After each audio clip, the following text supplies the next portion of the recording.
दुपारीच सांगितलं, भीमाला चापट मारायची ताकद पृथ्वीवर एकाही व्यक्तीची नव्हती, पण हे चापट हाणल्याच्या नंतर कानातून मुंग्या आल्या. तो भीमदादा म्हणले, वानरान मला चापट हाणा दगडासारखा गाल हो, तू खरंच वानर आहेस का? आधी भीम वानर म्हणूनच जाऊ लागले, त्याला वानर म्हणूनच. तर मारुतीराय म्हणले, म्या इतका ठोका आणल्यावर पृथ्वीवर एकही वाचला नाही, तू कसा वाचलास? तू कोणाचं पोरग आहेस? दोन्ही काही साध्या ताकदी नव्हत्या ना त्या. आणि मग मारुतीरायनं सांगितलं, मी हनुमंत. त्यांनी सांगितलं, मी अर्जुनांचा पांडवापैकी एक आहे. कडकडाटून आलिंगन दिलं आणि अर्ध शरीर भीमाचं वज्राचं केलं. इतकी ताकद आहे त्याच्यात, इतकी ताकद आहे त्याच्यात. परिसर मोठा ठेवत जा, चांगलं आहे. मोठ्या श्रद्धेने मृदंगाचार्य मंगेश महाराज, महाराष्ट्राला लाभलेली मृदंग क्षेत्रातली बुलंद तोप, आदरणीय हरिभक्तीपरायण नवनाथ महाराज, गोड तोडीस तोड सुंदर पक्वाद वाजिता महाराज, तुम्हालाही प्रणाम, तुम्हालाही प्रणाम. तारखेच्या संदर्भात तुमच्या वतीनं तेच हुक टाकीत होते. हो, बापूंना फोन केला उत्तरेश्वर बापूंना, आमचं हे डबकं बंद असते, म्हणजे मीच करीत असतो. 1-2 तास उघडायची आपली पात्रता आहे. महाराज तुम्हालाही प्रणाम. ज्या गावाला सद्गुरू नारायण बाबांचा आशीर्वाद आहे असे वांगीकर आदरणीय मच्छिंद्रनाथ आप्पा आहेत, फार पाठांतर. तसेच उत्तरेश्वर बापू वांगीकर, खूप पाठांतर. गायन क्षेत्रातली लाभलेली आपल्या मराठवाड्याला बुलंद तोप आदरणीय पंढरीनाथजी महाराज कदम, तोप होते आपल्या महाराष्ट्राला लाभलेली. याही बाजूचे इनेकरी बाबापासून इथपर्यंत, त्याही बाजूचे इनेकरी बाबापर्यंत मस्तक माझा पायावरी या वारकरी संतांच्या साऊंड सिस्टीमवाल्यांना सुद्धा धन्यवाद. आणि ज्यांच्या वतीने मला इथे येण्याचा योग आला, आत्माराम सहदेव चोखट, उत्तम सदाशिव चोखट, दत्ता आसरोबा चोखट, विष्णू आसरोबा कागदे, राजेभाऊ रामकिशन चोखट, रामप्रसाद पंढरीनाथ चोखट, विलास तुकाराम चोखट आणि संतोष गणेश चोखट, हे 8 यजमान आहेत. इतके काय करायचे इतकुशा गिरगावच्या बाळूला. विठाला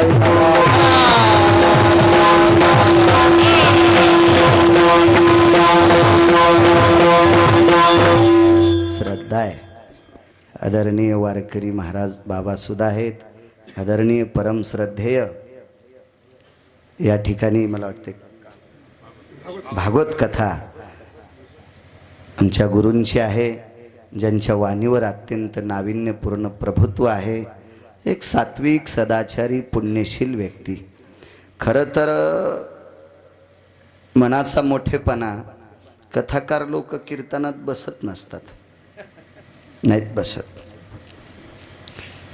वारकरी संप्रदायाशी निगडीत असणारे वेदशास्त्र संपन्न अधिक वारकरी संप्रदाय, वैष्णव ब्राह्मण, हो, असे लोक पाहिले की माणसाला वाटते की शांती ब्रह्म एकनाथ महाराजांचे अंश आहेत, ज्ञानोबारायांचे अंश आहेत. सात्विक तात्विक गुरुजींना प्रणाम करतो.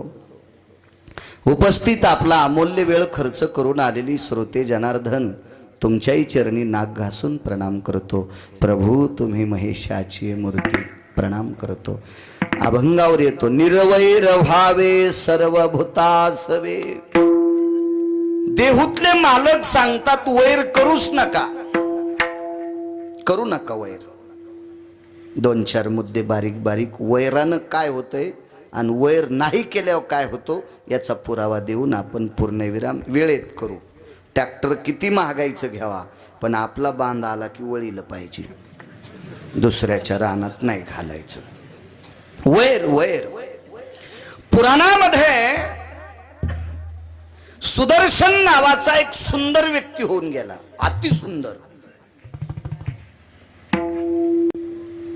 मामा, त्याचं नाव होतं सुदर्शन. पण तो एका देवतेपैकी होता दादा, विद्याधर नावाची देवता. इतका सुंदर, इतका सुंदर, इतका सुंदर, मदन त्याच्या पुढे चिल्लर होता. राजस कुमार मदनाचा पुतळा. चिल्लर आहे, चिल्लर आहे मदन, चिल्लर. मदन कोण आहे माहितीये? रतीचा पती मदन. सुदर्शनाच्या पुढे मदन हा चिल्लर व्यक्ती होता. इतका सुंदर सुदर्शन, पण एका महाराजाशी वैर केलं. रस्त्याने चालता चालता कमरेत मानेत वाकलेले महाराज आणि मित्राला म्हणला, देखो बला कैसे तेडे महाराज चल रे. आपल्याला एखाद्या साधूला मानायचं नसेल तर मानू नका. साधू हा रंगारूपानं ओळखीताच येत नसतो, त्याला लायकी लागत असती. आणि बऱ्यापैकी अधिकारी लोक महत्व हरवी, चातुर्य लपवी, पिशेपण मिरवी, आवडवली. मोठ्या लोकांचं लक्षण असतं, ते साध्या परिस्थितीत राहत असतात. अधिकारी लोकांना स्तुती आवडत नाही, निंदा स्तुती नावडे, पाहता परब्रह्म आवडे. संत शिरोमणी निळोबाराय सांगतात की हे तसे साधू मला आवडतात.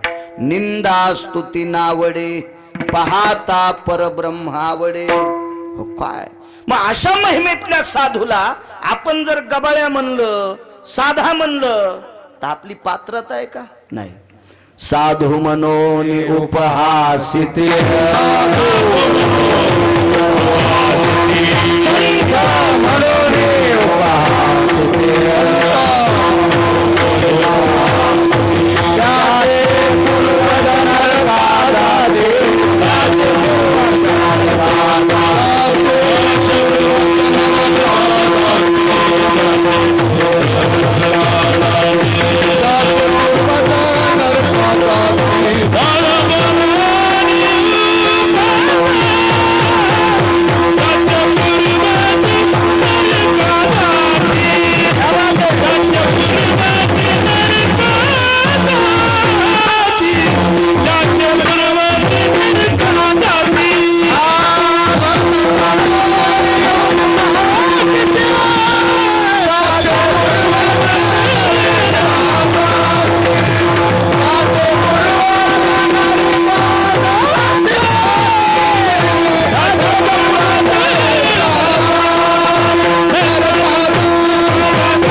पैठणचे मालक नमूद करतात की संत म्हणून उपहासिती, त्याचे पूर्वज नरका जाते. संताची शोभावी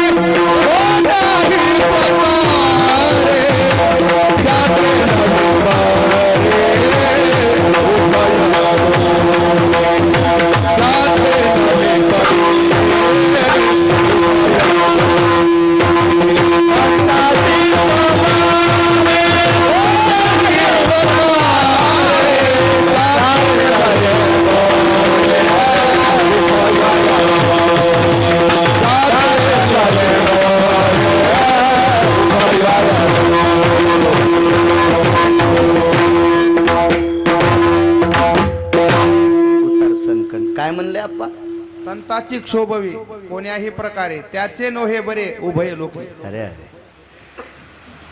तुम्ही कुठल्याही भावानं जर साधूवर शोभ आणला तर त्याचं कधीच भलं नाही, कधीच भलं नाही, कधीच भलं नाही. आवडत नाही दुरून जावा. एक जुनी म्हण होती, ज्या गावाला जायचं नाही त्या गावाचं नाव कशाला विचारायचं. काही गरज नाही ना, गरज नव्हती. अहो जगात एक नंबरचा सुंदर सुदर्शन, रावणाच्या पत्न्यांच्या दातांचं वर्णन पौर्णिमेच्या चंद्राच्या तेजाशी केलंय. अगा निशापती भययम दंत कांती जायते, लंकेशास्थित कामिनियो सौंदर्यानस्तते वचा. पौर्णिमेच्या चंद्रासारखे दात त्यांचे टवटवीत चमकायचे, तर त्याच्याही पेक्षा सुदर्शनाच्या दाताचं वर्णन करत असताना अब्राय भय जायते न नक्षत्रो, या सगळ्या नक्षत्रांची कांती तेच त्याच्या दातात. इतका सुंदर. काय गरज होती महाराजाची चेष्टा करायची. मला वाटतंय वळईनं नीट बसावानं, लय वळ्या इष्ट्याच्या लग्नाला जात्यात. येतेन का वापस वळईस त्याच्या लग्नाला गेल्या वापस येते का? हाय का नाही आगाऊपणा? मग जगात सुंदर आहे, काही गरज होती का? त्या साधूची चेष्टा केली. वैर सांगतोय वैर. चेष्टा केल्यावर साधू काही म्हणत नव्हता देवा, कारण मोठी माणसं हत्तीच्या अंतःकरणाची असतात. हत्तीला बघा न किती कुत्रे भुकते, ते त्याच्या मस्तीतच चलत आहे. त्याला माहिती आहे ना हे डसलं की बोचर होतंय. भुंकोनिया सोन लागे हत्ती पाटी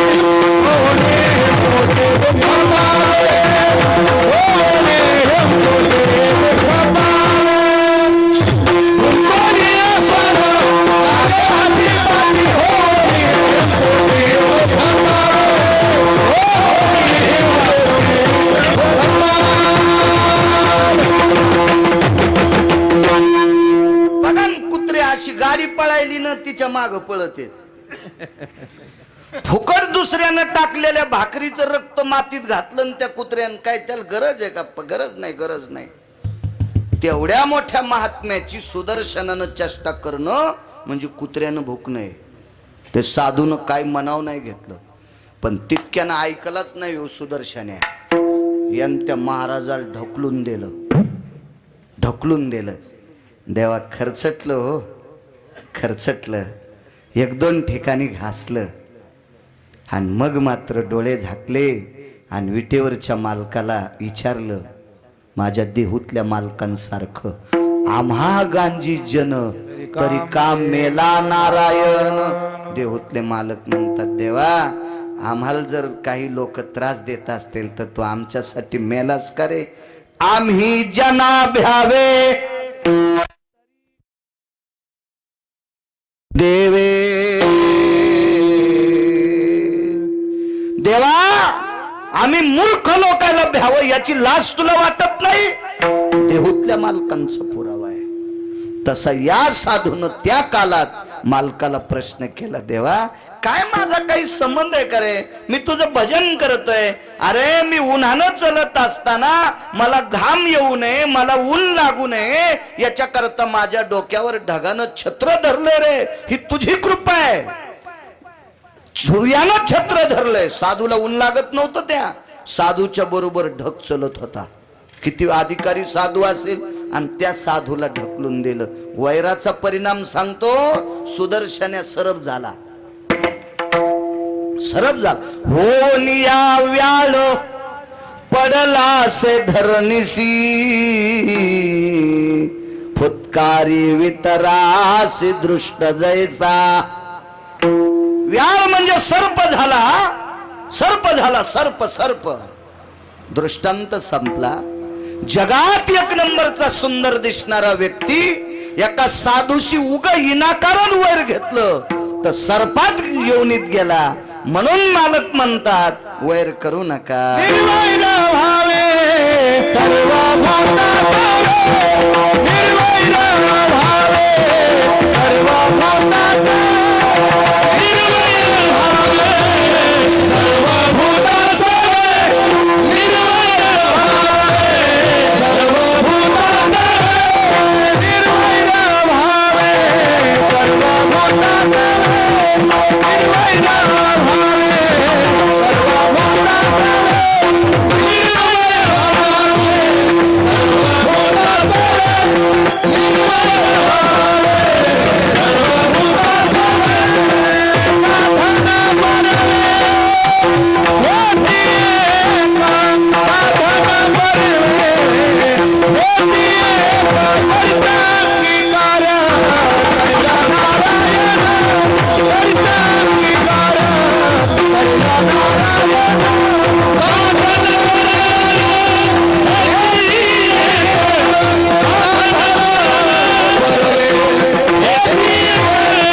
काय गरज होती का आगावपणा करण्याची? गेलं बोंबलत सर्पाच्या योनीला. उद्धार झाला द्वापार युगात. ते भाग सोडून द्या, पण नव्हतं येत ग तोड अंगावे. फुकट घेतलं, फुकट. हे वैर वैर. सातव्या अवतारात दोन भावांचं भांडण.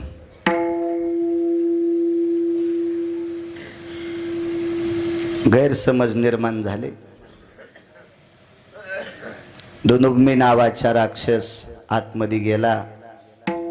वालीनं त्याला मारलं आणि त्याचं रक्त त्या युवराच्या बाहेर आल्यावर सुग्रीवाच्या लक्षात आलं, दादा मेला, आपला मृत्यू पावला दादा. मग त्याच्या लक्षात आलं, दुदुंबीनं जर आपल्या दादाला मारलं तर युवराच्या बाहेरून आल्यावर किष्किंधेतल्या सगळ्या वानरायला मारील, म्हणून यानं युवराला शीळ लावली. सुग्रीवाचं वैर नव्हतं वालीशी.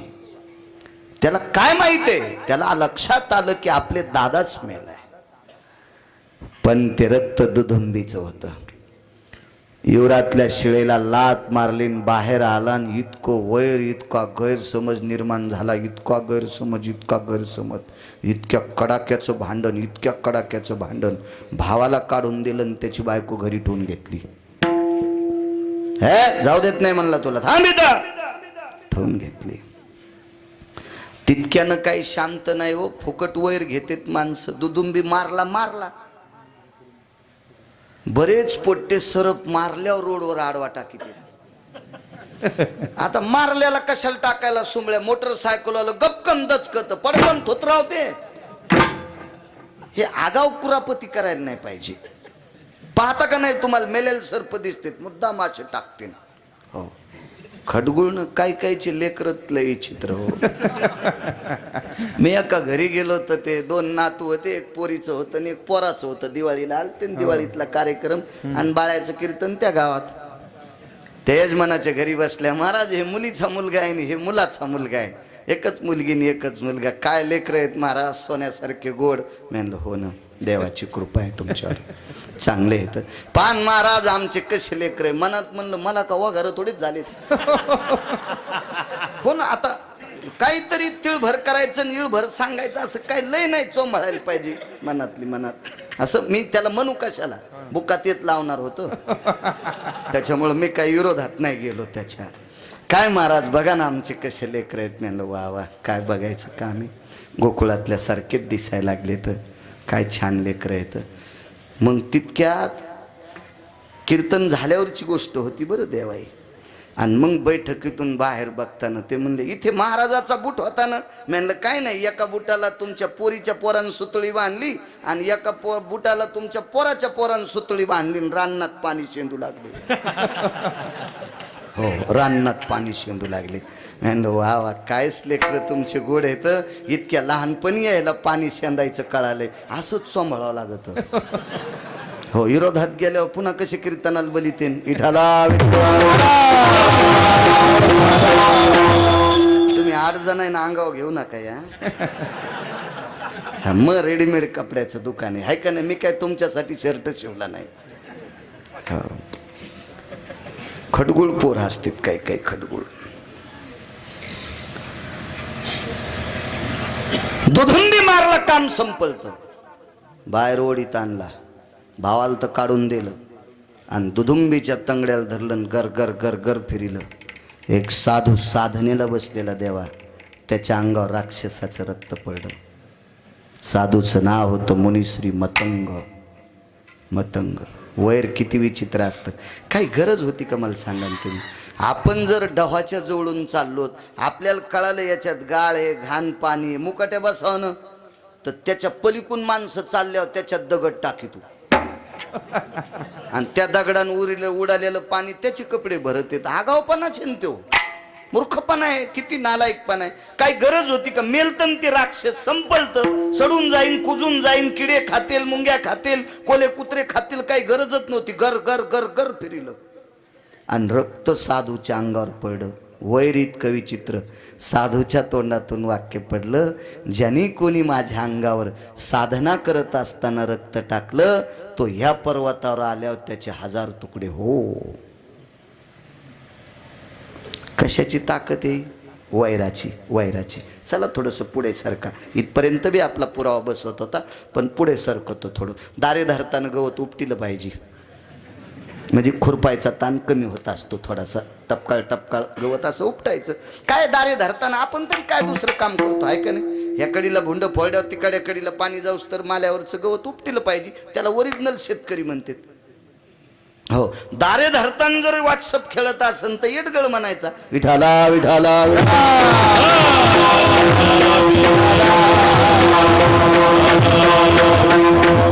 आणि तितक्या येडपाटाला पपेची मायचं गीता येते होय. ते तर पाईपलाईनचं ढेलं काढते नाला एक विठाला विठाला विठाला.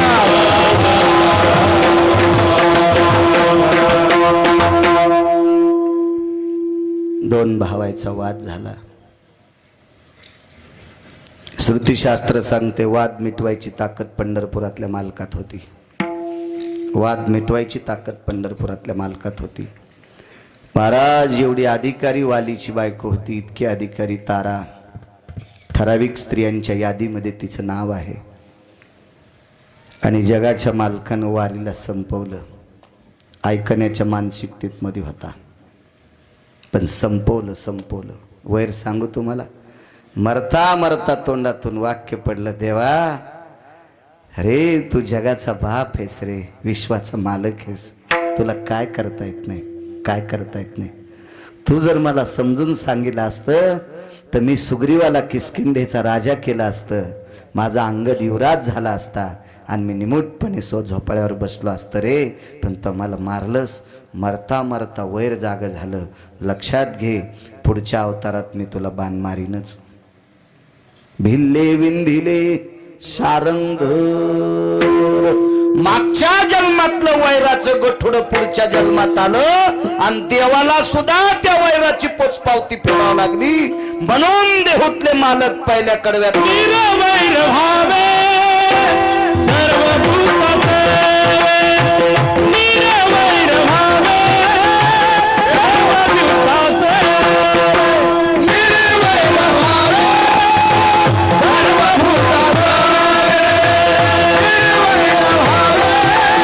सर्वभूताचे.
नाही चुकलं.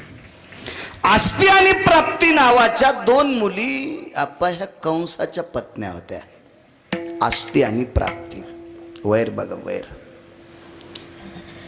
ह्या मला वाटतं जरासंधाच्या मुली होत्या. जरासंध, जरा नावाच्या राक्षसनीनं ज्याचा सांधा जोडला त्याचं नाव जरासंध. बऱ्यापैकी होतं, ते श्रीमंत होतं. तो एका प्रांताचा राजा होता दादा. जरासंध फार मोठा, पण नास्तिक होता, धर्मद्वेषी होता. परमार्थावर आतुट त्याची जलोशी होती. आणि पंढरपुरातल्या मालकाला असे संपवावं लागते. यदा यदा हि धर्मस्य ग्लानिर्भवति अभ्युत्थानं धर्मस्य तदात्मानं परित्राणाय साधूनां विनाशाय च दुष्कृतां धर्म संस्थापनार्थाय संभवामि युगे युगे प्रत्येक युगात प्रत्येक कालात ह्या हरामखोरायला संपविण्यासाठी त्याचा अवतार भगवान त्याला संपवण्यासाठी अर्जुनाला आणि भीमाला घेऊन गेले. ते एक माझ्या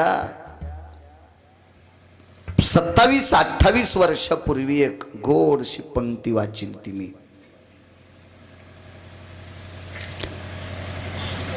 पार्थ ते पृथकीचे बाळ शास्त्र अभ्यासी घातला काळ मजशी दिसे आळूमाळ खादाड निद्रा हरनिसी.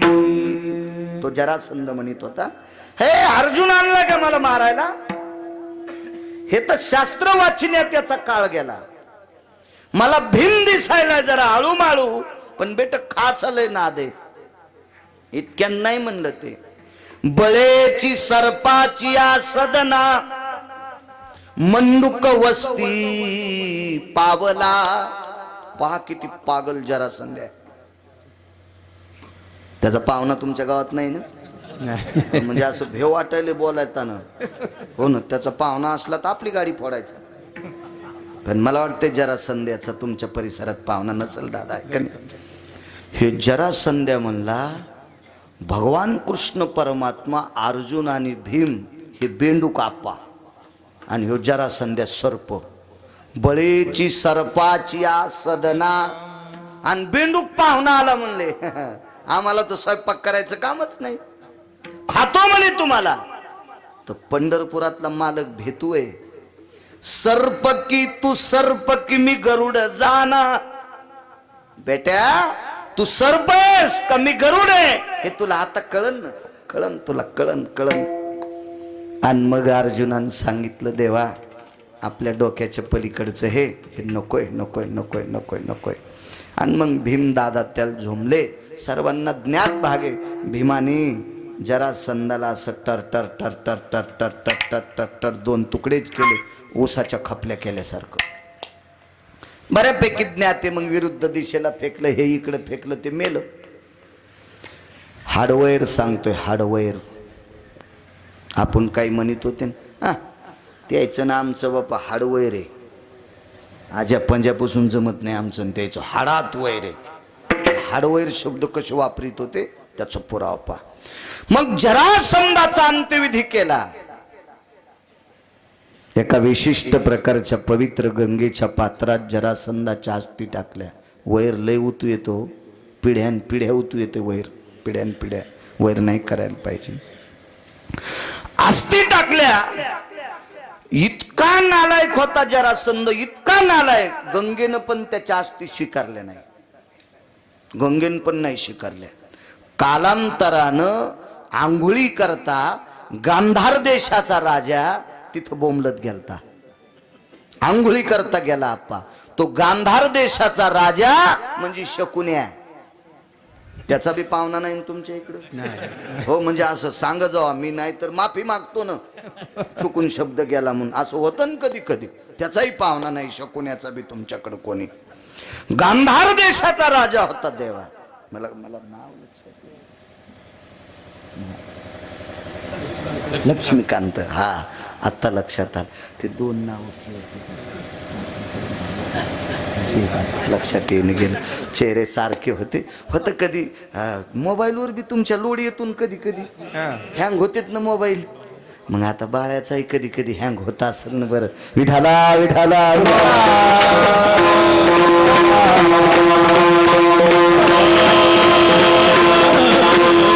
वर्य लक्ष्मीकांत महाराज. आता लक्षात आलं.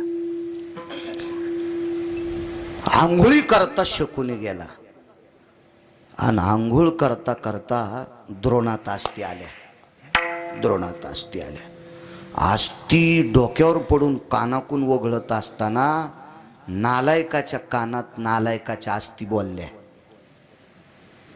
नालायकाच्या असती पंढरनाथ बोल नालायकाच्या कानात बोलल्या. आणि मग त्या दिवशी लक्षात आलं हे आपल्या कामाचा खेळ दिसतो गडे. वैर वैर सांगतोय किती लांबून आले वैर पाणी. त्यांना असती तिथंच गंगेच्या पात्रात बाजूला एक दगड टेकला असते अशा घासल्या तोरड्या घासून घासून घासून घासून त्याच्या गोट्या तयार केल्या. आता लुडो नावाचा खेळ आहे चोखट दादा ह्यो शकुनीपासूनच आलेला आहे. हे असे ती लुडो नावाचा खेळ गोट आता हे मोबाईल मधली गोटी उमरीकर पालती होती तेव्हा अशा गोट्या फेकावं लागायच्या. सोकटी नावाचा खेळ पण त्याला नामांतर केलं त्याला लुडो म्हणले. म्हणजे चांगल्या चांगल्याला लुडबडून टाकलं त्याचं नाव लुडो. लुडो खेळ सोकटी आहे सोकटी. त्या अस्तीच्या गोट्या तयार केल्या. शकुनीला संपवायचे कोण होते सांगता येईल का तुम्हाला? पांडव का कौरव? कौरव. कोण संपवायचे होते? कौरव. आणि कौरव शकुनीचे कोण होते? सख्खे भाषे. आणि शकुनी कौरवाचा कोण होता? सक्का मामा. आणि पांडव कोण होते? बहिणीचे पुतणे. हो पण शकुनीला संपवायचे कोण होते? बहिणीचे पुतणे का बहिणीचे पोरं? पक्क सांगा उग काही नका. बहिणीचे पोरं. हा बहिणीचे पोरं बापू पक्का. फजिती होईन बरं. आप्पा बघा गावकरी आहेत काहीतरी बघा त्याला म्हणा अंगाव येईल असं करू नका. विठाला विठाला. वा बापू वा वा वा. तुमचंच ऐकलंय. बहिणीचे पोरं संपवायचे होते. कारण सांगू दुर्योधनाला पोहता चांगलं येत होतं. जलक्रीडा करता येत होती. पाण्यात जास्त पोहता येत होतं. आणि एके दिवशी दिवाळीला गांधार देशात आला आणि बहिणीच्या घरी एका सरोवरात पोहत असताना लपंडाव खेळत होता. आणि लपंडाव खेळणे म्हणजे पाण्यातली पाण्यात टिवणे. पाण्यातली पाण्यातला लपंडाव. तुम्हाला वडाच्या झाडावरचा एक लपंडाव माहीत असेल ना? ज्यांच्या पॅन्टीवाल्याला काय माहीत नाही हे फक्त जुन्या लोकांना माहिती. तुम्ही आपलं हो म्हणी जा. बैर दोनदा हसत. एकदा पुढचं हसल्यावर एकदा आणि ते काऊन हसलं कळाल्यावर दोनदा. तसं जिनच्या पॅन्ट. तुम्हाला काय माहिती वडाचा ते खेळ? ह्या पारंबील धरून तिकडं उडी तिकडं उडी इकडं उडी इकडं उडी. हाही खेळ पांडवांच्याच काळातला होता. हो वरच्यानं शेंडी जरी धरली तरी राग नव्हता. अरे उपटून येत शेंड्या रक्ता भंबाळ टाळू होतो त्या. कारण तो खेळच होता तसा. धरायची शेंडी ती ठेवायची. पाण्यातला लपंडाव सुळकी मारून त्याला पाण्यात पकडायचं त्याच्यावर राज यायचा. हा लपंडाव नावाचा खेळ खेळला. दुर्योधनानं चूक केली वारकरी बाबा. मामाचे 4 पोरं मांडीत दाबले पायाखाली. मरुस्तर वरीत नाही येऊ दिले. पण सख्खा भासा आहे आणि भारत देशाच्या राजाचं पोरग आप्पा. याच्याकरता बळेविन शक्ती बोलू नये. मोठा माणसाची लेकरं आहेत. बहिणीचे पोरं आहेत. पण पोटात खिचडी शिजत होती. गदगद गदगद गदगद गदगद. बहिणीच्या एका पोट्ट्यानं मग 4 मारले पण बहिणीचं एक बी जितत होणार नाही. एक बी जिवंत ठेवणार नाही. वैर सांगायलो वैर वैर वैर. एक बी जिवंत ठेवणार नाही. आणि जरासंधाच्या हाडाच्या गोट्या तयार केलत्या. घरावर तुळशीपत्र ठुलं शकुन्यानं आणि बहिणीच्या घरच्या भाकरी खाल्ल्या. वैर सांगतोय वैर. 7व्या अवतारात लक्ष्मणाच्या हाताने ते नाक तुटलेली बाई कोण होती? शूर्पणखा. हिचं पोरग मारण्यात आलं. ते कालास्त्राची तपश्चर्या करू लागलं. कालास्त्र मला प्राप्त व्हावा. कारण लंकेत 18 लोक होते. अस्त्रांच्या साधना केल्या. हो कुंभकर्णानं इंद्रपदाची साधना केली. पद देऊ लागले पण सरस्वतीनं सांगितलं याला जर इंद्रपद दिलं तर हे देश विकून टाकीन. याला देऊ नका इंद्रपद. म्हणून त्याच्या जिभेवर ब्रह्मकन्या बसली आणि इंद्रपद मागण्यापेक्षा निद्रपद मागितलं. निद्राच मागितली. निद्रा झोपूत लागलं ते. हो कालास्त्र शूर्पणखेचं कार्ट. अस्त्रदेवच्या त्या लक्षात आलं याच्या हातात जर अस्त्र पडलं तर जगातला कुठलाही व्यक्ती जिवंत ठेवणार नाही. राक्षस सोडून सगळ्याला मारलं असतं. आणि म्हणून लक्ष्मणजी फळं आणायला गेले अस्त्र आसडलं आणि लक्ष्मणजीच्या हातात पडलं. अस्त्र किती तेजस्वी म्हणून जाळीवर मारलं. ती जाळी होती वेळूची जाळी. येळूला आळंदीतले मालक साबरी म्हणतात आणि येळूच्या बुडाला शूर्पणखेच्या नालायक कट्ट्याचं, जगाचा नाश करणाऱ्या कट्ट्याचं रक्त लागलं. साबरी वाढिन्नल्या सरळा, वरी फळनात पोकळा, कास्तन झाले गळा शेळीये जैसे. म्हणून येळूचे नळे करीत असते पेरायला, नळे करतेत, पण पहिली मूठ धान्याची पेरावं लागती शुद्धात. येळूची जर आंधळी काठी म्हाताऱ्याच्या हातात दिली तर म्हातारं 4-2 वर्षानं लवकर मरत आहे. हो, म्हणून म्हाताऱ्यानं येळूची आंधळी काठी नाही घेतली पाहिजे. आंधळी काठी कोणतीला म्हणते? आणि डोळस, खालच्या कांद्याचा डोळा आणि वरच्या मुठीतल्या कांद्याचा डोळा सरळ असला की काठी डोळस, आणि खालच्या कांड्याचा आणि वरच्या कांड्याचा डोळा नाही जुटला की समजायचं आंधळी. टपकलत म्हातारं काय दिवसाला. हो, आंधळी काठी अशी घेत नसते. त्याच्या पाठीमागं वेगळे शास्त्र येतं. पण थोडंसं आता बैल 2 आणि जमीन 300 एकर, मला तरी कशी पाळी घालता येईल इतकी? मला सांगायचं 1-1.5 तासात सगळं समजून घ्या. येळूच्या बाबतीत असं फार काही वेगवेगळे तत्व आहेत येळूच्या बाबतीत. पुन्हा असो, यालाही मारलं. तो अस्त्र साधनेची तपश्चर्या करत होता. चला इकडे या. आणि मग त्या गोट्या केल्या. हा, त्याची माय याला मारल्याच्या नंतर सीतेला जर खरं आणायला कोणी लावला असेल ना रावणाला, तर त्याच्या बहिणीनंच, गुरुजी बहिणीनंच आणायला लावलं. कारण हिला माहीत होतं माझ्यासारख्या मायावी राक्षसनीचं नाक कापतोय, अस्त्रदेवतेची साधना करणारं पोट्ट याच्या भावाला मारता येते, त्या अर्थी याचा भाऊ किती अधिकारी असेल. आणि माझ्या भावाला साधा भाषा सांभाळता येत नाही, काय करायचं? माझा सार्वभौम भाऊ फुकायचा का? म्हणून 80,000 भावजाया असताना ही आणायला लावली. तेव्हापासून नर्सरीतल्या पोरायला गाणं आहे, दादा मला एक वहिनी आण. हे शाळेत शिकल्या जाते. गोरी गोरी पान फुलासारखी छान, दादा मला एक वहिनी आण. हाणायलाच पाहिजे असं गाणं शिकणाऱ्याला. हो, ते आणायला लावली. आणि कशा करता माहितीये का? रावण बहिणीनं संपीला. रावणाला नाही मारलं प्रभू रामचंद्रानं, आळ घेऊ नका देवावर. नाही वानरांनी मारला रावण, त्याच्या सख्या बहिणीनं मारला, सख्या बहिणीनं. चला इकडे पुढे. तिनं घरावर तुळशीपत्र ठुलन भावाचीतले तुकडे खात होती. इकडे गांधार देशाचं राज्य सोडून दिलं, इंद्रप्रस्थावर आला, तिथून हस्तिनापुरात थांबला. आपल्या बहिणीच्या घरी थांबत होता आणि बहिणीच्या पोरायला देवा पत्ते खेळायला लावले. हे लुडो खेळायचा नाही ना, हे सोकटी खेळायची नाही, सोपं सांगतो पत्ते. आणि त्या गोट्या फेकायला सांगितल्या. तर हे हाडं शकुनीला बोलत होते. आप्पा हाडायनं सांगितलं, रे पांडवायनं मग वाजिलं बरं, मला पांडवायपैकी भीमान मारलंय, मला त्याचा बदला घ्यायचा आहे. तर शकुनी इतका धूर्त होता, इतका धूर्त होता. त्याला माहित होतं पांडव संपत नाहीत, कारण ते भजन करणारे होते ना. पाहती पांडव अखंड वनवासी, परित्या देवाशी आठविती किंवा आळविती. रात्रंदिवस भजन करणारे. अर्जुन झोपी गेल्यावर कृष्ण कृष्ण म्हणत होता.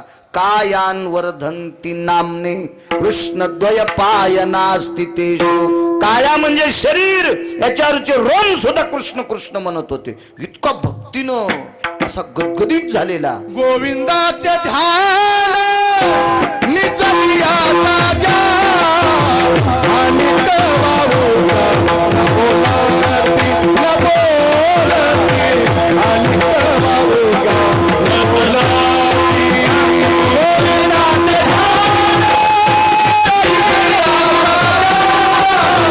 गोविंदाचे ध्यान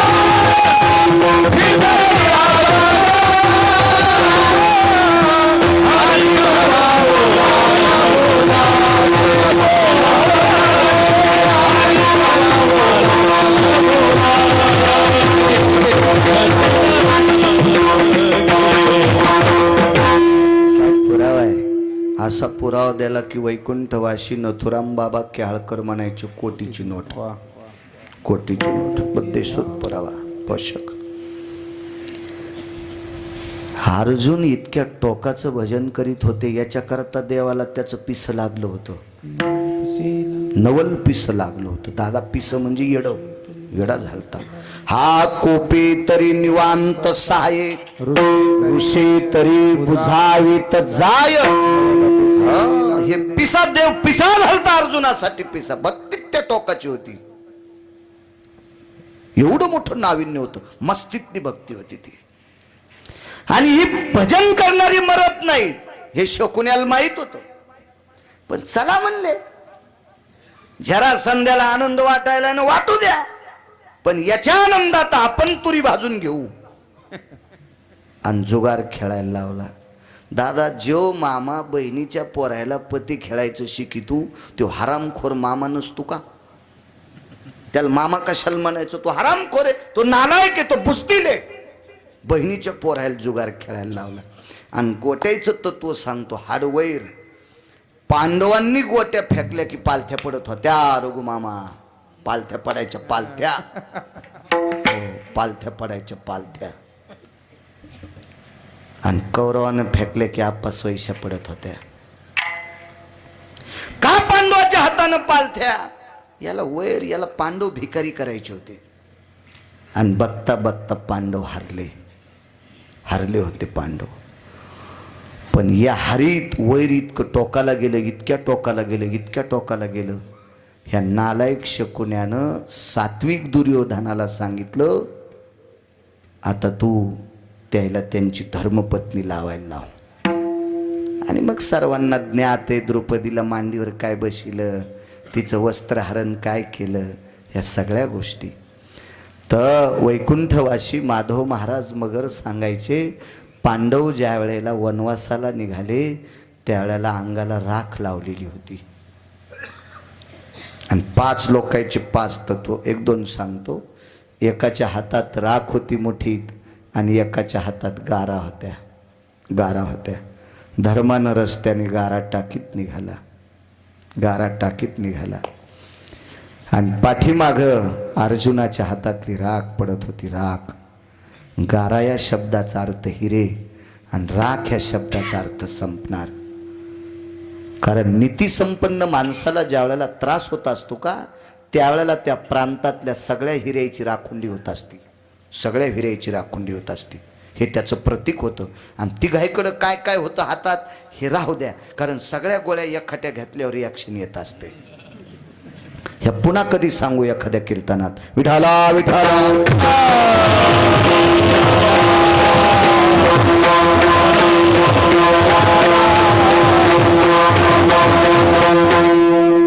आणि त्या हाड वैरामुळे पांडव वनाला निघाले.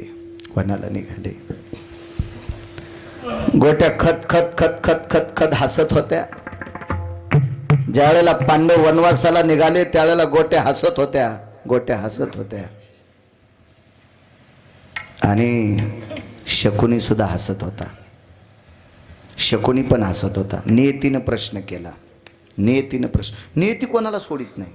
तुम्हाला एक माहिती असावा आप्पा, कौरव मारल्याच्या नंतर अर्जुन हसत होता आणि कृष्ण परमात्मा रडत होते. कौरवातले 5 लोक मेल्यावर अर्जुन हसत होते आणि कृष्ण परमात्मा रडत होते. त्याच्यापैकी एकाचं नाव सांगतो, कर्ण. तर नियती कोणाला सोडित नाही दादा. नियतीमध्ये मारुतीरायाच्या अंतकरणात नियतीनं संचार केला आणि मारुतीराय भगवंताला विचारत होते, देवा तू आणि तुझ्या मेहुण्यानं मिळून कर्णाला मारले. पंढरनाथ बुवा, मग दोघांना मिळून मारलं, एक हसायला आणि एक रडायला. हे नाटक काय तुमचे? हे कसं नाटक आहे तुमचं? मिळून तर दोघांना मारलंय. एकट्या अर्जुनाला कर्ण मरत नव्हता आणि एकट्या कृष्णालाही मरत नव्हता. तो भारतीय युद्धातला शिव होता, मानवी. मग दोघांनी मिळून मारला. एक रुदंती को भवा, हास्यास्थित को भवा. एक का हसायला, एक का रडायला? तर भगवंतानं सांगितलं, मारुतीराय उत्तर मिळेल, पण वेगळं विचारा. एक खट्या जोगायला जवळ असताना काय विचारू. युद्ध संपलं आणि बाजूला गेले. अर्जुनाला विचारलं, का हसतो? मा शत्रू गेला. पठ्याचा वैरी संपलाय याच्याकरता हसतोय. देवाला विचारलं का रडतो? महाभारतातला इमानदार गेला. महाभारतातला इमानदार गेला. इमानदार महाराज पूजेला बसल्याच्या नंतर जगाचा बाप भिक्षुक्याच्या रूपात आला. गुरुदेव भिक्षुक्याच्या रूपात. आणि पूजा करता करता उठणार नाही. कवचन कुंडला आप्पा फेकून दिले घेऊन जाय. अहो इमानदारीसाठी प्राणदान करणारा करणं सामान्य ताकद आहे. एवढी मोठी ताकद एवढी. याच्या पलीकड सांगतो देवानं कर्णाला फोडण्यासाठी त्याची माय नेली. माय कुंती. आणि त्या दिवशी कुंती सांगती देवाला कर्ण तो पांडवरे पहिला. एखाद्या वेळेस शपकही पुरावा असला तर पण कोण्यातरी प्रतीतला आहे. आपा गाण्यापेक्षा हे बरं आहे. हे गाणे फाणे म्हणतात ना त्याच्यापेक्षा हे बरं आहे. बरे बरे पहिला आहे तर कुंतीन सांगितलं तू माझा मुलगा आहेस. आनंद वाटला. देवा काय दयाळू आहेस रे, काय उदार आहेस रे, काय प्रसन्न आहेस रे. आतापर्यंत मला माशा धरणाराचं पोरग म्हणत होते पण देवा उदार आहेस रे. मी आज क्षत्रियाचा पुत्र म्हणून बाल झालो रे. ही तुझी माझ्यावर कृपा आहे देवा. किती कृपा आहे. मग माझं ऐक ना आता. काय ऐकायचं? तू पांडवाच्या बाजूनं लढ. माफ करा म्हणे देवा. खोटं बोलणार नाही. एकदा वचन त्याला दिले आता सुटकेस घेऊन इकडे येणार नाही. आता नाही आता नाही आता नाही आता नाही करू शकत आहे. भगवंतानं सांगितलंय तुझी आई आहे प्रणाम.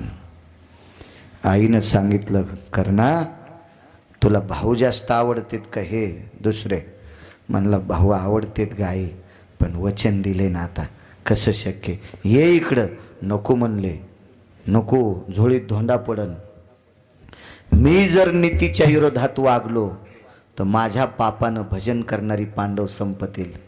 आणि पांडव संपल्यावर मी पण संपल. तुझी कुस रिकामी होईल ग.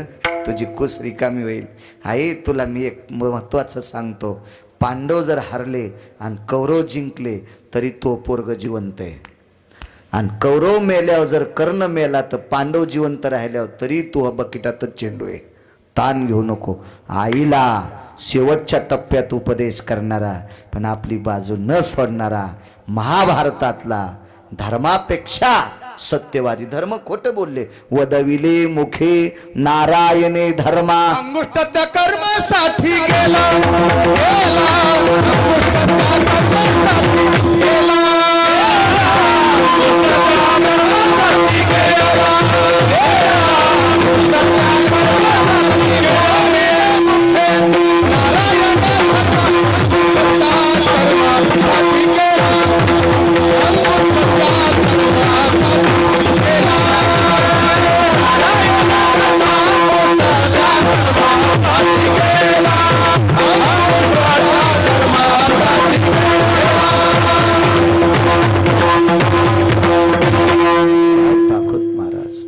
धर्म खोटं बोलले एकदा.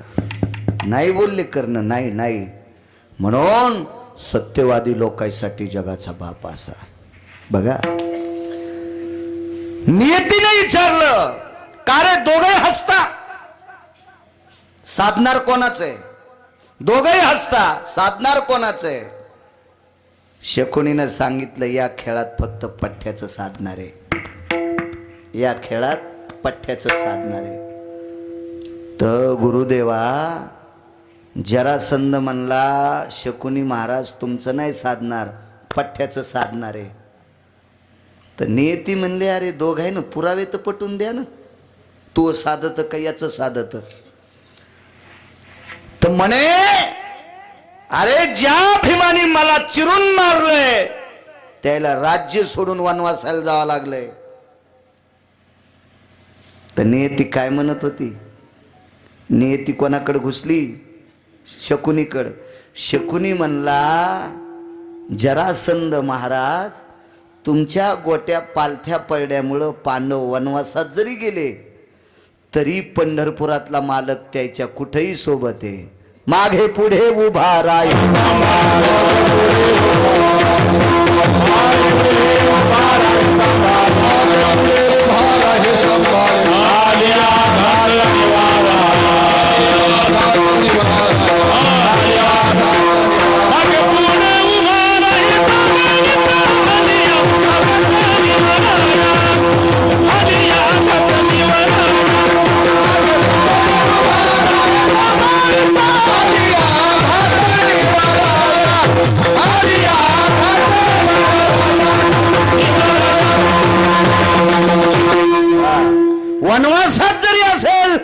तरी माग पुढे देव उभा मागे पुढे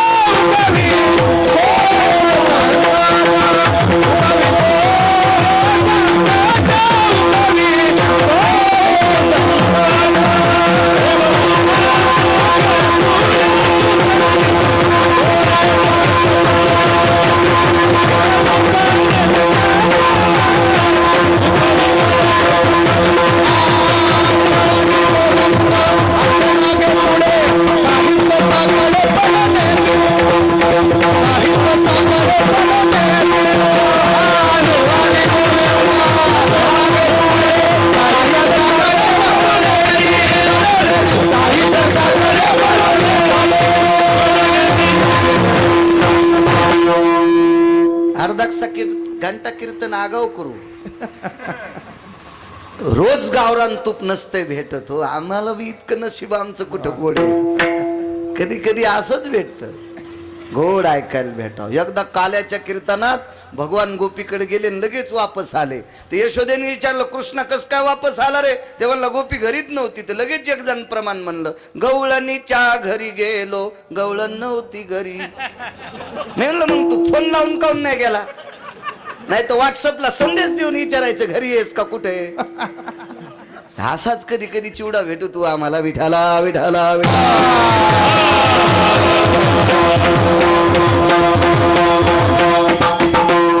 विरोधात जाता येत नसतं ना. यजमानानं बनलेलं असतं ना. आपण त्याला म्हणावं तर ते म्हणून तू बोल ना. ऐक नाही पण तू बोल. तू आमचं काऊन दळायला. तुला कसं बारीक दळायचं का ठोकर दळायचं तू दळ. तुला आमच्यावर काय करायचं फुकट कळण वळवळ असं होतं ना कधी कधी. विलाज नसतो. तुम्हाला एक सांगू का आनंद प्रवासात सगळी लोक चांगले असले तरच भेटत असतो आपण. एअर कंडिशनर गाडी आहे 1 कोटीची. 1 कोटीची एक गाडी आहे. 1 कोटी आपल्याला काय पैसे चाललेत का वचनम किमतरीत राहता. 1 कोटीची गाडी आहे. आणि चोखट दादा त्याच्यातली सगळी माणसं दिवस माळवल्यावर लघुशंकेला काका उतरले आणि पुन्हा गाडीत बसले. पण एक जणाचा पाय भरला. वास किती जणाला सांगा बरं. सगळ्या लोकायला. एकानं चूक केली तरी सगळं. मग संप्रदायात सुद्धा बट्ट्याबोळ करणारा एक जरी कीर्तनात आला तर अख्ख्या कीर्तनाची काशी करत होती. अख्ख्या कीर्तनाची विठाला विठाला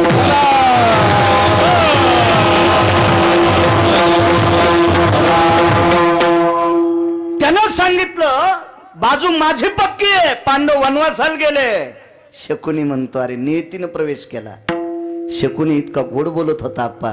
त्यानं सांगितलं नाही पांडव वनवासाला जरी गेले तर जगाचा बाप त्यांच्या पाठीमाग आहे. अहो किती पाठीमाग.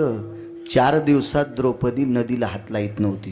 पवित्र गंगा प्रवासात असताना पवित्र गंगा असल तर रजस्वाला असताना 4 दिवसात नदीला हात लाईत नव्हती. हे रातच्या 2 वाजता तिच्या उशाला पाण्याचा माठ भरून ठेवत होतं आणि तिथं आंघोळ करीत होती. त्याला मारायला काय या जरासंधाची मायवेली काय हिंमत आहे का त्याला. राहिला आता श्रोतीचा दुसरा न्याय आहे का. तर शकुनी म्हणला काम आपलं साधलंय म्हणला. या तुझ्या हाडवैरामुळं पांडव हारले. गोट्या पालथ्या पडल्या आणि जिंकले कौरव. पण जिंकल्याच्या नंतर कौरवानं नियतीचे घोडे दामटून दिले आणि अनितीच्या घोड्यावर कौरव बसले. एका पवित्र स्त्रीचं वस्त्र हरण केलं. फार मोठं पाप आहे. फार मोठं पाप आहे. फार मोठं पाप आहे. तुम्हाला एक सांगू का नियतीच्या सूत्रात पेरणी येत असते. अपरन्न परान्न भयन व्याप्ती निषदो काला ती जायते कृषी कर्मांस्ततेवच नैवम गांजा कसम लिखितम. हो स्त्रीचं वस्त्र किती पवित्र आहे. हो आणि त्याला अशुद्ध स्थितीत वापरल्यावर किती अपवित्र आहे. हे शास्त्र फार मोठं टोकाचं आहे. म्हणून पेरणारा माणूस सुतार दादाच्या नेहावून ती फण उचलली की मारुतीला येडा घालीत होते आणि जवळ रान असेल तर ती फण रानात नेऊन टिकीत होते आणि लांब रान असेल तर बैलगाडीनं ती फण तिथं न्यायची आणि पेरणाऱ्यानं बायकोचं तोंड पेरणी होस तर पाहायचं नाही. हो जेवऱ्या बुडक्या होत नव्हत्या. आता पप्याच्या माईच्या साडीचाच कासरा टिपणीला. हो हो किती काळविचित्र पाहन तुम्ही. वस्त्रात लय मोठी ताकद असते. तुम्हाला एक सांगू, वस्त्र स्त्रीचं सामान्य आहे. अहो या वस्त्राची पवित्रता पाहिली तर पदर माथ्याचा, काढीला बाळ नंदाचा, पुसीला. एका पदरात ताकद. दुसरी एक गोष्ट सांगतो पुन्हा. दिवाळीच्या धनत्रयोदशीच्या दिवशी पंढरपुरातल्या मालकाचा चेहरा आणि काशीतल्या मालकाचा चेहरा संत शिरोमणी नामदेवरायाच्या आईनं गोनाबाईनं डोक्यावरच्या पदरानं पुसला. आप्पा काय पदरात ताकद हो, किती पदरातली क्षमता. पांचाळ नरेशाच्या मुलीनं, सुप्रभा नावाच्या प्रधानाच्या पोरीनं द्रौपदीच्या अंगावरचं 9 वार लुगडं फाडलं, त्याच्यातलं 4.5 वार लुगडं एका साधूला फेकलं. त्यानं लुगडं प्रार्थना करून नेसलं आणि मग देवाला सांगितलं, देवा मी अंध असताना मला एक बहीण भेटली रे आणि तिने मला वस्त्र दिलंय. ह्या वस्त्रावर आडवेन जितके उभे दोरे येत तितके तिला वस्त्र पुरव. कौरवे पांचाळी सभे माझे आणली, वस्त्र हरणे वस्त्र कैशी झाली मागून. काय ताकद आहे बाईच्या वस्त्रात, काय शक्ती आहे तिच्या वस्त्रात, किती शक्ती आहे. आणि तिचं वस्त्र एका दुःशासन नावाच्या नालायकाने धरलं. तेव तर मेलाच भडवा, तेव तर भडवा मेलाच, पण सांगणारे 100 मातीत घातले नालायकानं. इतकं पवित्र वस्त्र आहे तिचं, इतकं पवित्र त्या स्त्रीचं. फार मोठं. कितीतरी पुरावे सांगता येतील. माझ्यासारख्या येडपट बाळूला विद्वांत किती सांगतील. विठाला विठाला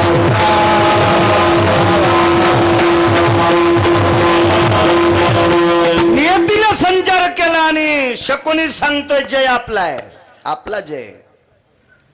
दशात जरासंधाने विचारलं कस काय. वचनगाठ बांधली. म्हणला बेट्या मग भाषे मरायचे राहिलेत.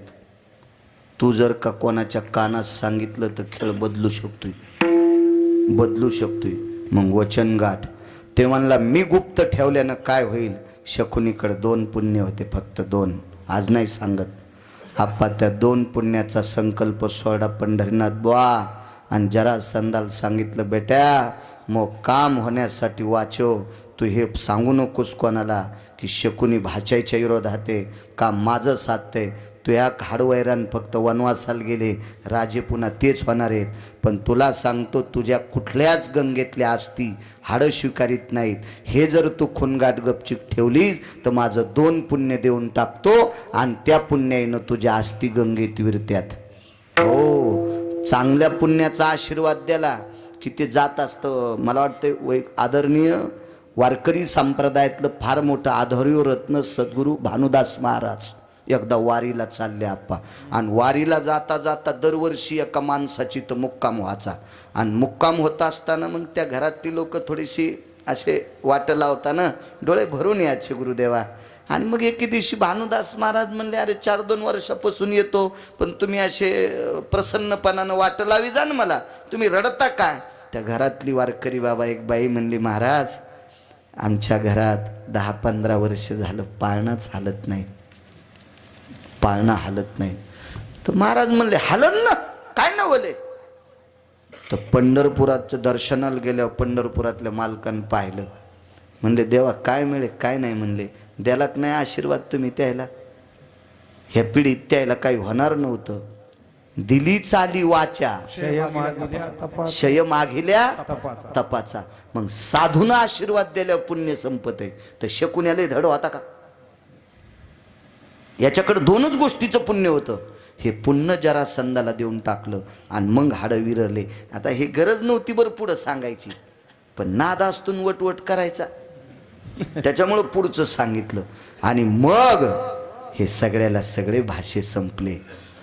एका संक्रांतीच्या दिवशी गांधारीनं वारकरी बाबा 100 सोना ढवळ्या साडीत पाहिल्या. हो ढवळ्या साडीत. आपा संक्रांतीच्या दिवशी 100 सोना विधवा सासूला काय वांद्या वाटेल. हो काय वांद्या वाटेल, काय वांद्या वाटेल, काय वांद्या वाटेल. त्यावेळेला गांधारीला कांतीप्रिया नावाच्या दासीनं सांगितलं माय रडू नकोस, पांडवाला दोष देऊ नकोस बाई. द्वारकेतल्या मालकाला कृष्ण परमात्म्याला दोष देऊ नकोस. तुझे 100 पोर मारले ते तुझ्या सख्या भावानं. गांधारीनं अशी मूठ दाबली. कर कर कर कर कर कर कर कर कर कर मूठ दाबली. कांतीप्रियेनं मूठ उखलली. माय उलटा शाप देऊ नकोस. आता ते 100ला 100 मेलेत. तो पंढरपुरातल्या मालकाला शाप दिला. प्रभास क्षत्राव त्याचे वज्र जर सोडून दिला. वज्राला एका भजण्याचा प्रसाद भेटला होता. गुणीजनाचा नाही बरं, भजण्याचा, वारकऱ्याचा प्रसाद. तो वारकरी सुदामदेव. त्या पोह्याच्या प्रसादाने एक पोट्ट वाचलं चोखट दादा. बाकी सगळे मेले तुझ्या शापानं. कांतीप्रिया नावाची दासी सांगते. आणि बाई शकुनीनं जरी पाप केला असेल तर त्याच्या कुळातले लोक वाईट नाहीत ग. तू गव्हासोबत किडायला दळू नकोस. आणि शापावर मूठ उकलली कांतीप्रिया. ब्रह्मज्ञानानं परिपूर्ण अशी दासी होती. मग तिनं सांगितलं, का ग माझा सख्खा भाऊ सख्या बहिणीचे पोरं का मारील? वैर सांगितलं, बाई तुझ्या दुर्योधन नावाच्या पोरानं पाण्यातले पण डाव खेळता खेळता पाण्यात दाबून भावाचे मामाचे 4 पोरं मारले. म्हणून त्यानं तुझ्याच घरच्या भाकरी खाऊन तुझ्या 100ला 100 मारले. हे हाडापासून चालत आलेलं वैर इतकं विचित्र असतंय. म्हणून मालक पहिल्या कडव्यात म्हणतात, निर्वैर भावे सर्व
वैरानं चांगल्या चांगल्या लोकांचा कचरा झाला. ऋण वैर हात्या हे तो न सुटे देविका, हे तो न सुटे देविका.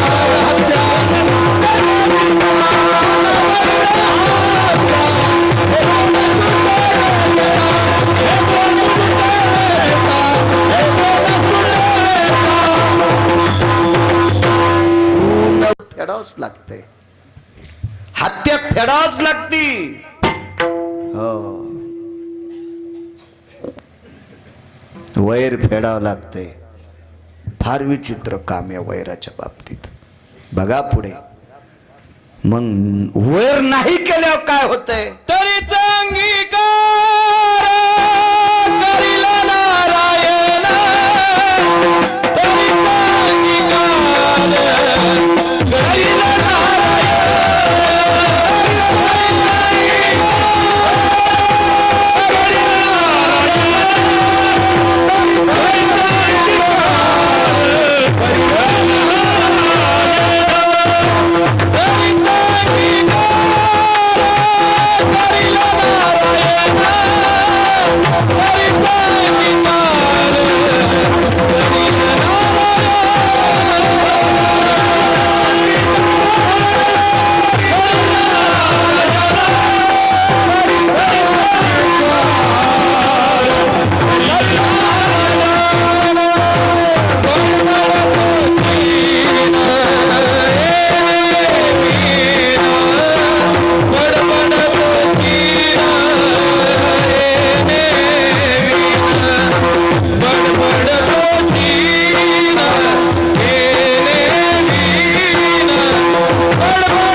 जर नाही केलं तर जगाचा मालक स्वीकार करतो. देव तर स्वीकार करील, लय लांबची गोष्ट आहे. वैर संपलं की लय गोष्टी गोड होत्यात. रामेश्वर शास्त्री नावाचे फार एक अधिकारी शास्त्री होऊन गेले, 400 वर्षापूर्वीचे शास्त्री. बघा, जे शास्त्री सांगितले हे आपल्या कळण्यातले शास्त्री, पण 400 वर्षापूर्वी पंढरीनाथ बुवा शास्त्री होते. रामेश्वर शास्त्री बहुलकर, विद्वान. तुकोबरायचा गाथा पाण्यात टाकला. तुकोबराय पवित्र इंद्रायणीच्या तीरावर बसले आणि रामेश्वर शास्त्रीच्या सानिध्यातला एक चमचा. तुमच्या क्षेत्रात चमच्यापासून सावधान हो. राजकीय क्षेत्रात चमचे लय बेकार, लय बेकार हो. तुम्हाला सांगू का, तेव्हा खिरीतला चमचा गुरुदेवा कढीत गेला तर धकतू, पण कढीतला चमचा जर खिरीत आला तर इचकत बरं, मात्र लय इचकत, लय इचकत. म्हणून शक्यतो कढीतल्या चमच्यापासून लांब राहायचा. खिरीचे चिटकू द्या ना, खीर जरी कढीत गेली तर कढी गोड लागल. कढी गोड आणि टाक. शहाणी बाई गुळ टाकते का नाही कढीत? शहाणी सांगायलो, शहाणी मी हो. शहाण्यालाच येत असते. जिला गावऱ्या लावता येत नाही तिला धिरडे कसे येतील? त्यासाठी शहाणी लागन ना, शहाणी लागन. जिला पिठल्यातले गोळे फुटन तर ती म्हणली मी बासुंदी करते. म्हणलं राव दिनचे तुरा दुधाचा खराब करू नको, आम्ही असंच पितो. तू कशाला येड्यावर दूध खराब होईल नाही, कशाला आम्ही तसंच पितो, तुला गोळे फिटो ना पिठल्यातले. शहाणी सांगतोय. चमचे विचित्र असतात. आणि काय सांगू लागलो,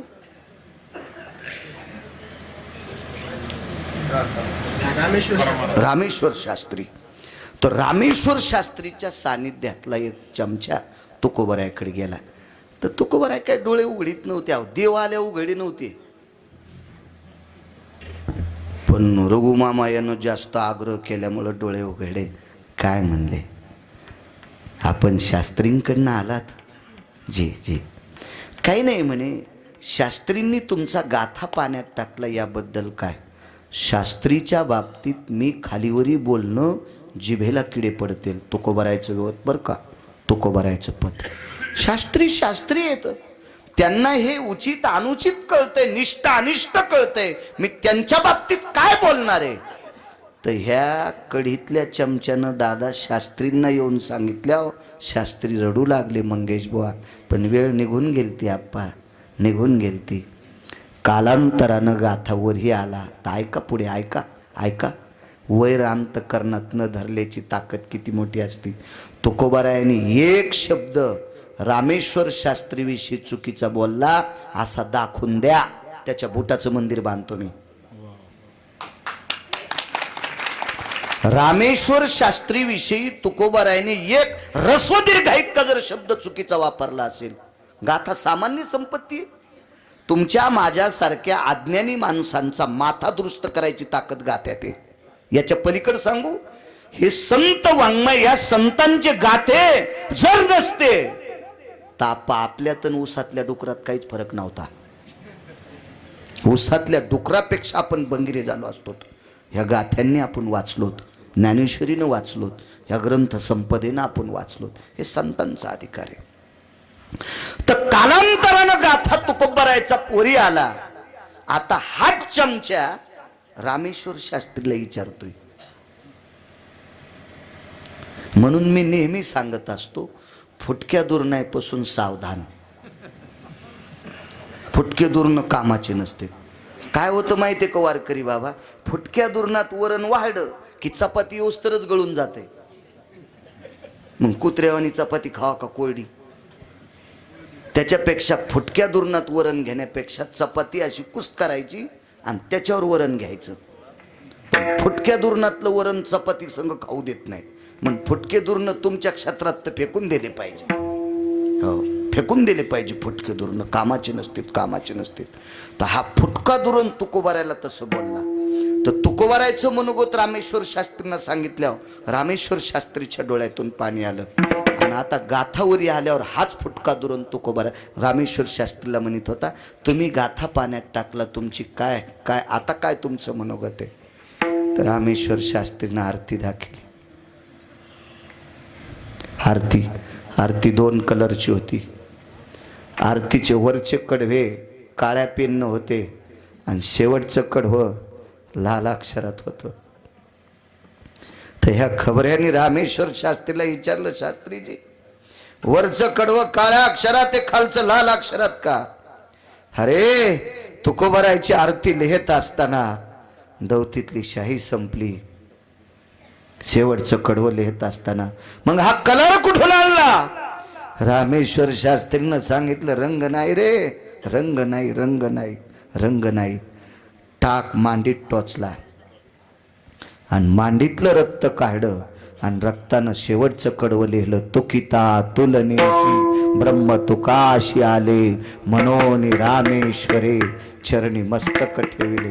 ताकद कशाची आहे? गाथा पाण्यात टाकला तरी वर केलं नाही, म्हणून गाथा पाण्यात टाकणारे रामेश्वर शास्त्री आरती लिहून शिष्यत्व पत्करतात आप्पा. म्हणून मालक पहिल्या कडव्यात म्हणतात,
काय ताकद आहे निर्वैराची.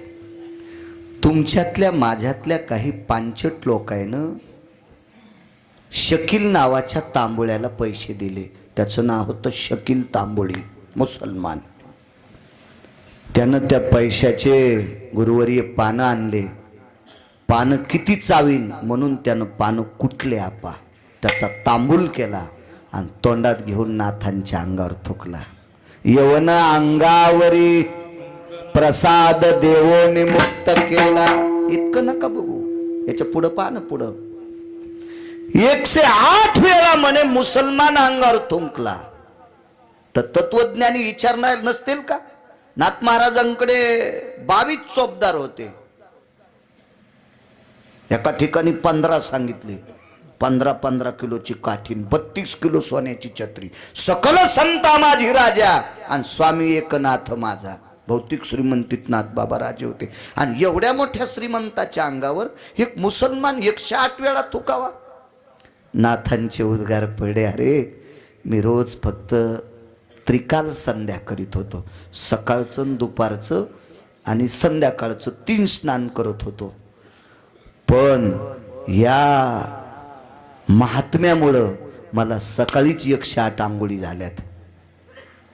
इतका ज्याचा स्वभावावर पकड आहे म्हणून त्या व्यक्तीला शांती ब्रह्म पदवी. ही अंतकरणातलं वैर जाळून टाकण्याची ताकद आहे. म्हणून शांती ब्रह्मनाथ बाबा. किती ताकद.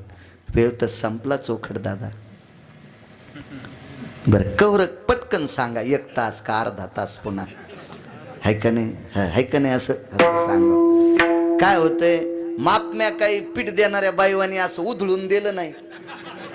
एक बाई शेजारणीची इथं भाज्याच्या पिठाला गेली. भाज्याचं पीठ म्हणजे हरभऱ्याचं पीठ. हरभऱ्याच्या पिठाला गेली तर मग ती बाई काय अशी डब्यात वाटी खुपसीत नाही बरं, अशी अशी अशी अशी अशी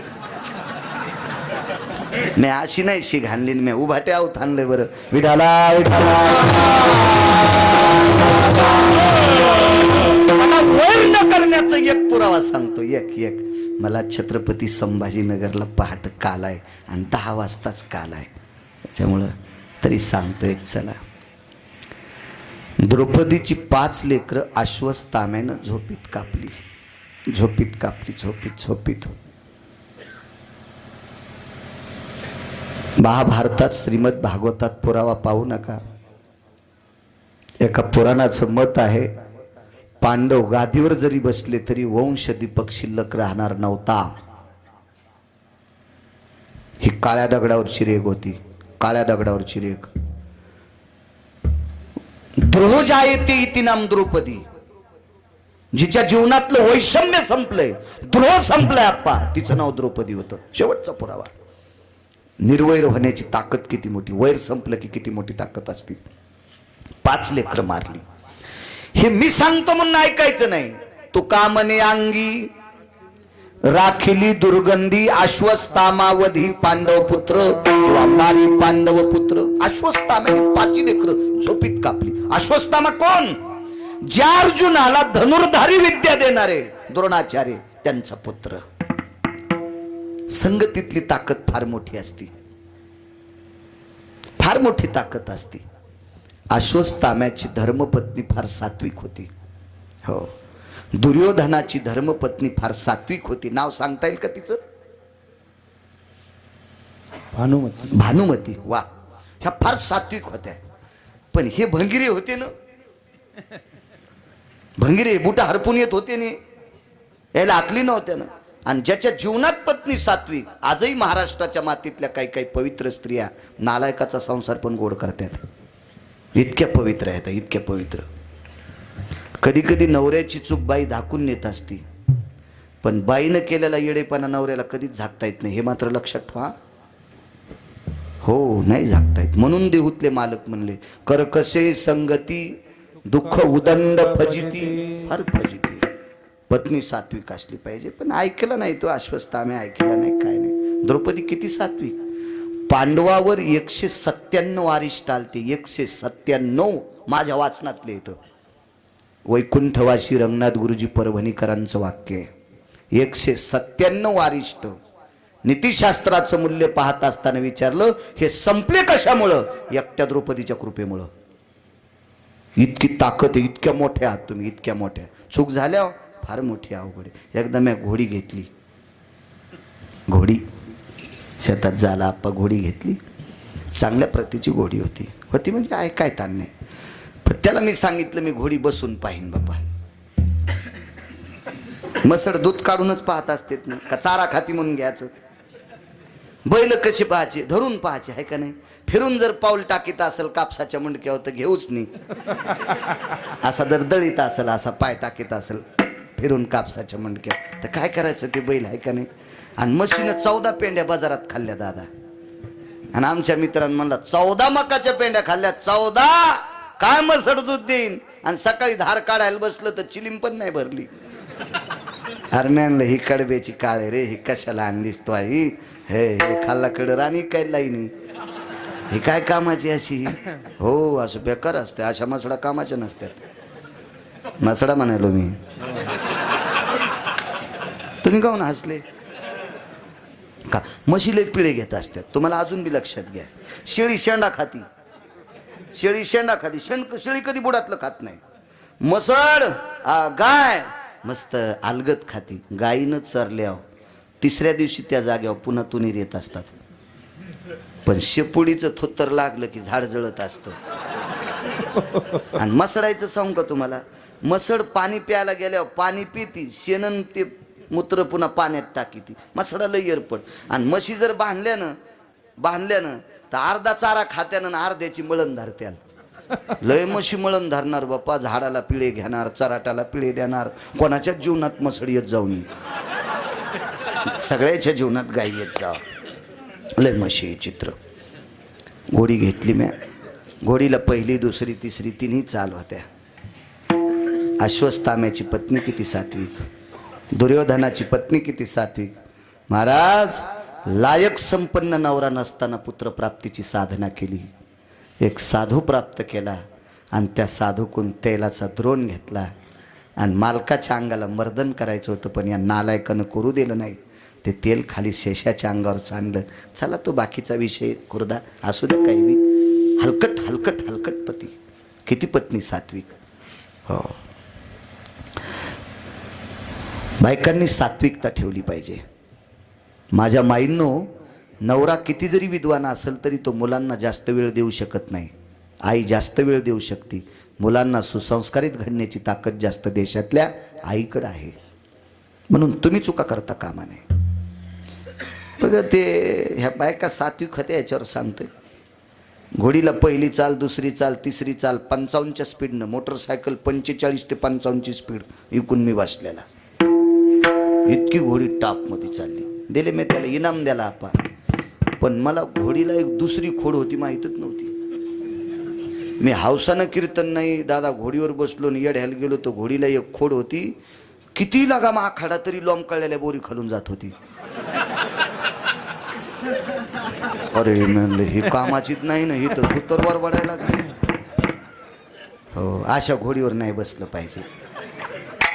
देवा तुम्हाला वैकुंठवासी बापसाहेब मालकांची कीर्तन तुम्ही ऐकले असतील, तर वैकुंठवासी बापसाहेब मालक म्हणायचे अशा घोडीवर बसण्यापेक्षा पायंदळ चाललेला बाला. त्याच्या भाषेत सांगू का आप्पा, आयंदळ घोडीशे पायंदळ भाला. बापसाहेब मालक म्हणायचे, बाळ्या नाही म्हणायला. आयंदळ घोडीशे पायंदळ भाला आणि अवकुशळ बायकुशे रांडका भाला. तुम्ही याला बी हसायत लागले. काय सात्विक बायका होत्या, काय सात्विक. राजे हो, कौरवाचं सत्व हरवू नये म्हणून भानुमतीनं महाराजाच्या रूपात आलेल्या देवाला दागिने काढून द्यावा. कर्णाचं ऐकून काय ताकद, काय स्त्रिया होत्या हो, काय अधिकारी स्त्रिया होत्या. ऐकलं नाही. द्रौपदीची 5 लेकरं कापली. अश्वत्थामा आरोपी आहे, खांबाला बांधला आरोपीला. धर्माला विचारलं काय शिक्षा द्यायची. त्यागे स्वदेशायाम, आमचे 5 मारलेत. अहिंसावादी धर्म आहे, मारू नका पण देशातून काढून द्या. अर्जुनाला विचारलं शिक्षा काय द्यायची. ज्या हाताने माझे पोरं कापलेत ते दोन्ही हात कलम करा. भीमानं सांगितलं बेट्याला जिवंत कशाला ठेवता. नकुल सहदेवाने विचारलं काय, त्याला विचारलं काय, आमचे 3 भाऊ सांगते ते करा. पण मालक लय हुशार आहे पंढरपुरातला. मालकानं सांगितलं धर्म, भीम, अर्जुन, नकुल, सहदेवा तुम्ही बाप आहात, बाप. पण जिनं 9 महिने पोटात सांभाळले होते का ते माय, तिला विचारू द्या ना अश्वत्थाम्याला काय शिक्षा द्यायची. द्रौपदीचे 5 लेकरं कापले. अर्जुनाचा पुत्र सुभद्रेला झालेला अभिमन्यू चक्रव्यूहात मृत्यू पावला. त्यावेळेला नीतिसूत्राचा आधार घेतला. द्रौपदीने विचारलं आमच्या वंशाची परिस्थिती काय. काही नाही म्हणले, तुमच्या वंशात पांडव राजे होणार पण त्यांच्या पश्चात गादीवर बसण्यासाठी कोणी राहणार नाही. रडू लागली द्रौपदी. काय करायचं माझ्या मालकाला राज्य असून, ह्या राज्यावर बसण्यासाठी जर पुढे कोणी नसेल तर हे राज्य तरी काय करायचं. ही रक्तरंजित गादी आहे, ही रक्तावरची चिखलाची गादी आहे, काय करायची ही गादी. नीतिसूत्रानं सांगितलं बाई तुझ्या पुण्याईच्या बळावर या वंशासाठी दीपक वाढेल. तर वैर विसरण्याची ताकद शेवटचा मुद्दा पाय का. खांबाला अश्वत्थामा बांधलाय. अश्वत्थामा चिरंजीव आहे बाप्पा, चिरंजीव आहे अश्वत्थामा, चिरंजीव. पण एक लक्षात घ्या, काहीतरी व्यंग अश्वत्थामाला करता येत होतं. ही देवाची ताकद आहे. त्याला काय करता येत नाही. देवचतुर देवचतुर जाणून अंतर्वर्त त्याच्या डोक्याला काय डोकं लावायचं आपण.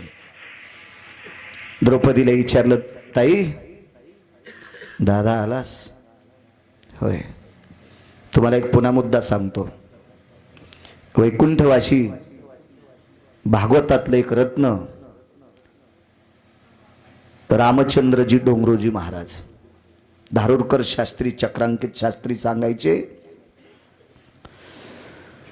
ज्या वेळेला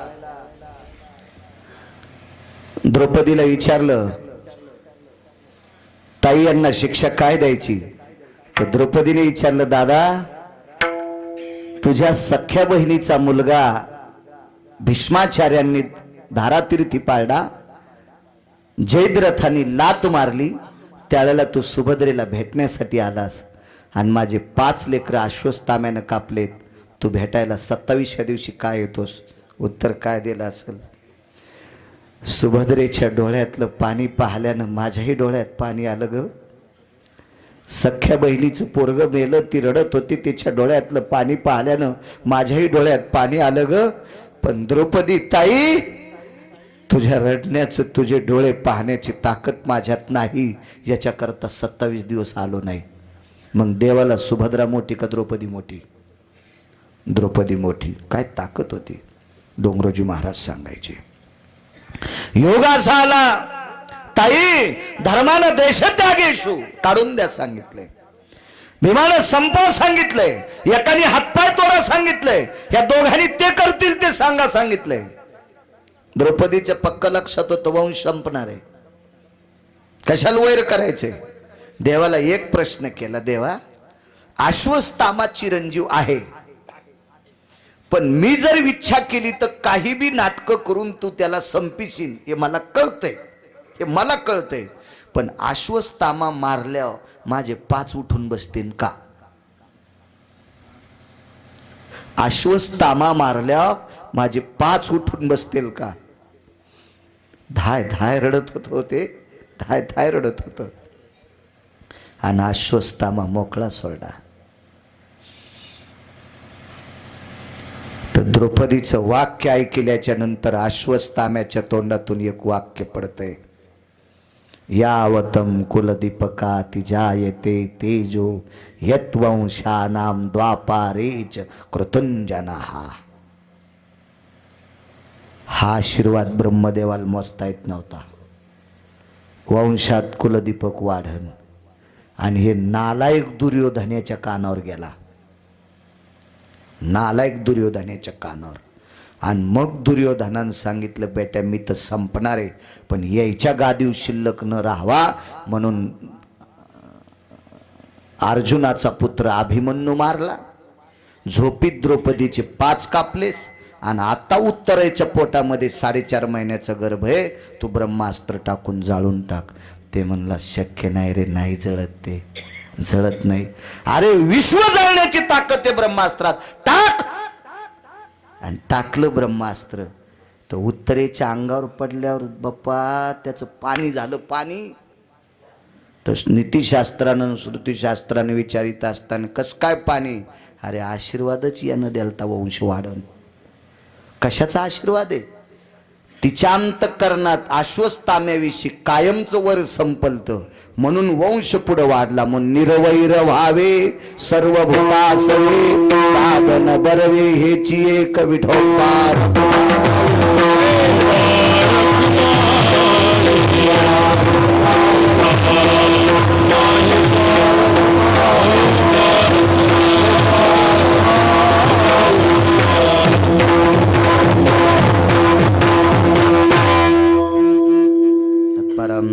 सहदेव चोखट असतील, उत्तम सदाशिवराव चोखट असतील, दत्ता आसरोबा चोखट असतील, विष्णू आसरोबा कागदे असतील, राजेभाऊ रामकिशन चोखट असतील, रामप्रसाद पंडित पंढरीनाथ चोखट असतील, विलास तुकारामजी चोखट आणि संतोष गणेशराव चोखट, या 8 सद्भक्तांमुळे इथे येण्याचा योग आला. तुमच्यामुळे मला विटेवरच्या मालकाचं ज्ञानोबाराय तुकोबारायचं नाम घेण्याचं या पवित्र सारंगपूरमध्ये मारुतीरायाच्या दरबारामध्ये मला कीर्तन करण्याची संधी मिळाली. तुम्हाला 8 जणांना धन्यवाद. मृदंगाचार्य महाराज, दोन्ही गायनाचार्य, सगळी मंडळी, सगळ्यांना प्रणाम करतो आणि माझ्या वाणीला विराम देतो. ज्ञानेश्वर